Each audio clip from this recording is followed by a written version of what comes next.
ఎడారిలో సెలయేర్లు జూలై 16వ తేదీ. దేవునికి ప్రీతికరమును ఇష్టమునైన యాగమునయ్యున్నవి. ఫిలిప్పీలకు రాసిన పత్రిక 4:18. నా మట్టుకైతే బ్రతుకుట క్రీస్తే, చావైతే లాభము. ఫిలిప్పీలకు రాసిన పత్రిక 1:21. రెండు రాష్ట్రాల మధ్య జరిగిన యుద్ధ సమయంలో చోటు చేసుకున్న ఒక సంఘటన మరణించడమే జీవించడం, మీ జీవితాన్ని రక్షించుకోవడానికి, దాన్ని కోల్పోవడం అనే సత్యాన్ని వర్ణించడానికి ఉపయోగపడుతుంది. బలిపీఠంపై ఉంచిన స్వయం ప్రేమ యొక్క అగ్నితో దహించబడినప్పుడు దేవుడు మహిమపరచబడతాడు, మనిషికి మేలు కలుగుతుంది. ఇది ఫ్రెడరిక్స్బర్గ్లో రక్తపాత యుద్ధం తర్వాత జరిగింది. వందల కొద్దీ యూనియన్ సైనికులు గాయాల పాలై యుద్ధ క్షేత్రంలో పడి ఉన్నారు. ఆ రాత్రంతా, మరుసటి రోజంతా రెండు సైన్యాల ఫిరంగి దాడులతో ఆ ప్రదేశమంతా తుడిచిపెట్టుకుపోయింది. గాయాల పాలైన బాధితులకు సహాయం చేయడానికి ఎవరూ ముందుకు రాలేదు. గాయపడ్డవారున్న స్థలం నుండి నీళ్ల కోసం కేకలు మిన్నంటాయి, కానీ తుపాకుల గర్జన తప్ప మరో స్పందన లేదు.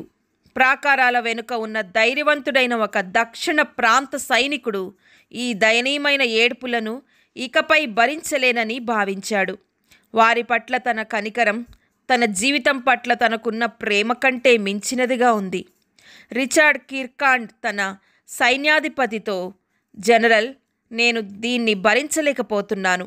బయటున్న ఆ ప్రజలు రాత్రంతా పగలంతా నీళ్ల కోసం అర్థిస్తున్నారు. ఇది నేను భరించగలిగిన దానికంటే మించినదిగా ఉంది. వారికి నీళ్లు తీసుకెళ్లడానికి అనుమతి ఇవ్వమని అడుగుతున్నాను అన్నాడు. అతను యుద్ధక్షేత్రంలో కనబడితే తక్షణ మరణమేనని జనరల్ చెప్పాడు. కానీ అతను తన అధికారిని బ్రతిమాలుతుంటే మానవత్వం పట్ల అతనికున్న ఉన్నతమైన సమర్పణకు ఆశ్చర్యపడి అతని కోరికను కాదనలేకపోయాడు. ధైర్యవంతుడైన ఆ సైనికుడు నీళ్లను తీసుకొని గోడను పైకి ఎక్కి క్రీస్తును పోలిన పనిలో పడ్డాడు.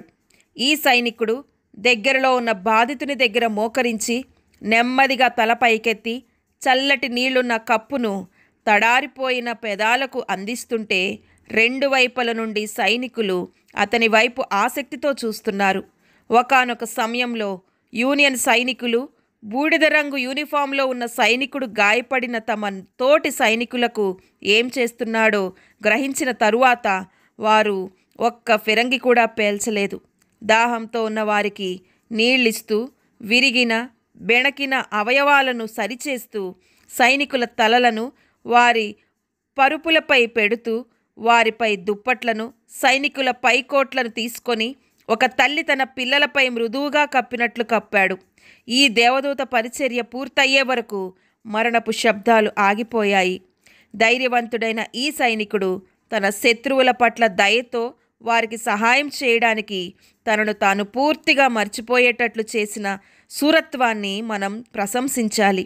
స్వప్రయోజనం, స్వార్థంతో చిరకాలం జీవించడం కంటే అలాంటి 5 నిమిషాలు స్వయాన్ని ఉపేక్షించుకోవడంలో ఎంతో గొప్పతనం ఉంది.